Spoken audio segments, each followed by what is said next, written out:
Olá, tudo bom? Bom dia. Hoje, em nossa breve conversa sobre este assunto, o bem e o mal, vamos introduzir um novo personagem chamado Jesus de Nazaré.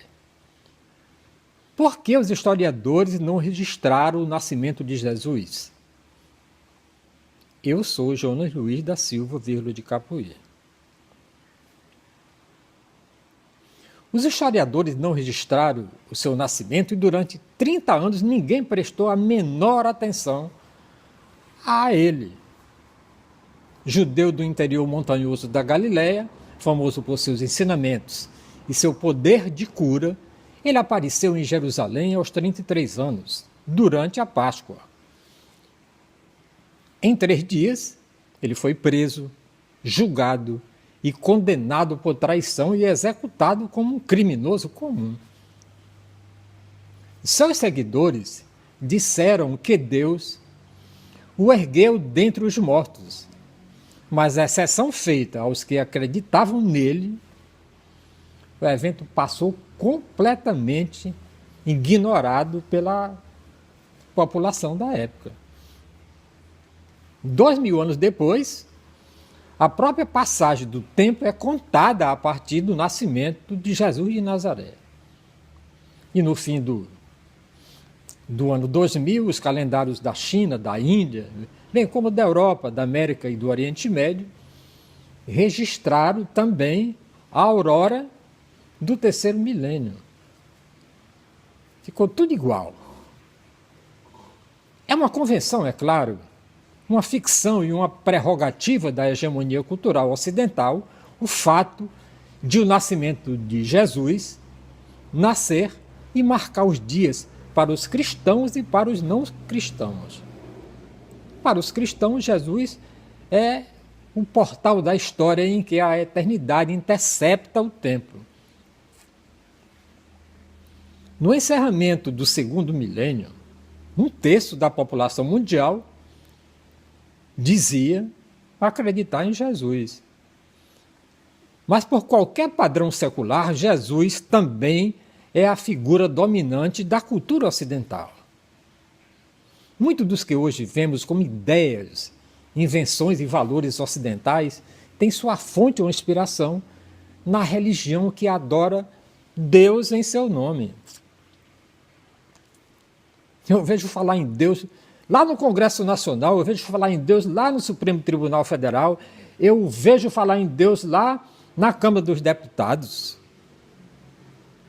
A ciência, a arte, o eu e a sociedade política e econômica, casamento e família, certo e errado, corpo e alma, tudo foi tocado e radicalmente transformado pela influência cristã. Não ao mesmo tempo e nem sempre para melhor. O mesmo Jesus que pregava a paz foi usado para justificar as cruzadas e a Inquisição.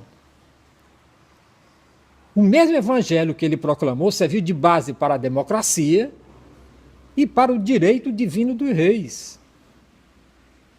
Frequentemente perseguidos, os cristãos frequentemente perseguiam até mesmo outros cristãos. Como afirmou João Paulo II na época, repetidas vezes, os cristãos não podiam dar boas-vindas ao terceiro milênio sem se arrepender de seus pecados. E o momento era um convite para a reflexão. Como o cristianismo mudou nosso modo de pensar Deus? Nós mesmos, com as pessoas devem viver e como a sociedade deve organizar-se. Num mundo pontilhado por forças do bem e por forças do mal. Como os acadêmicos perceberam há tempo, há poucos ensinamentos de Jesus que não possam ser encontrados nos livros sagrados do judaísmo. Há poucos ensinamentos de Jesus que não são encontrados nos livros sagrados do judaísmo. O cristianismo é o judaísmo para os gentios, mas o Novo Testamento é basicamente uma escritura sobre Jesus, o Cristo, que sobe aos céus como o Senhor. Essa é uma mensagem completamente nova na história. Como uma supernova, o impacto inicial do cristianismo sobre o mundo grego-romano produziu ondas de choque que continuaram bem depois do desaparecimento do Império Romano. Os primeiros cristãos eram os judeus que pregavam em nome de Jesus, mas eles não falavam apenas de Jesus. Como judeus monoteístas, eles acreditavam em um Deus único, o Pai, a quem Jesus obedeceu até a morte. Mas eles também adoravam Jesus como seu único filho, concebido por meio do poder do Espírito Santo, que depois, lá no Concílio de Nicéia, resolveram ajuntar Pai, Filho e Espírito Santo em uma só pessoa. Essa experiência da Trindade estava implícita no Novo Testamento, mas desafiava todos os esforços de encaixá-lo nos moldes monoteístas tradicionais. Ao fazer perguntas gregas sobre a tradição judaica, os primeiros pais da igreja desenvolveram uma doutrina de que Deus era e continua a ser única entre as religiões do planeta. Todos os monoteístas tendem a dizer de Deus uma entidade transcendental, atemporal e acima de todas as relações.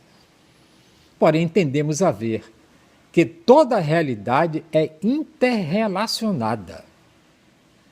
A doutrina da Trindade diz que, ao mesmo tempo, a realidade divina e todo o seu mistério é intrinsecamente relacionável. Em resumo, o cristianismo legou à cultura ocidental um Deus que se revelou definitivamente na pessoa de Jesus e que prossegue na redenção do mundo por meio da ação do Espírito Santo. A turma, quando fala em Deus, fala em Jesus, atribuindo as coisas que Deus fez a Jesus, e não como filho mais, ele é o próprio Deus. O próprio tempo transformou-se. Enquanto os gregos e romanos imaginavam um universo fixo e eterno, o cristianismo, a partir dos profetas hebreus, injetou na consciência ocidental a noção do futuro como obra de Deus. O que o cristianismo trouxe? A promessa de vida eterna para o mundo, governado pelo destino e pelo capricho dos deuses. No centro da fé cristã está o pressuposto de que Jesus crucificado foi ressuscitado por Deus. A mensagem é clara. Ao submeter-se à morte, Jesus destruiu seu poder, tornando assim a vida eterna acessível a todos. Antes, quando o cara morria mesmo. Essa afirmação cristã mudou radicalmente a relação entre vivos e mortos, de gregos e romanos. Para eles, apenas os deuses eram imortais, e isso os fazia deuses. Os filósofos podem conquistar a imortalidade da alma, como afirmava Platão, mas a visão do povo era de que a consciência humana sobrevivia no mundo subterrâneo das forças do mal.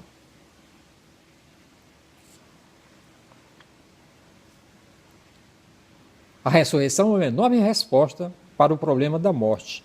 A ideia de que os cristãos vão com Cristo da morte para a vida eterna, a morte passa a ser o nascimento de um evento que se vive.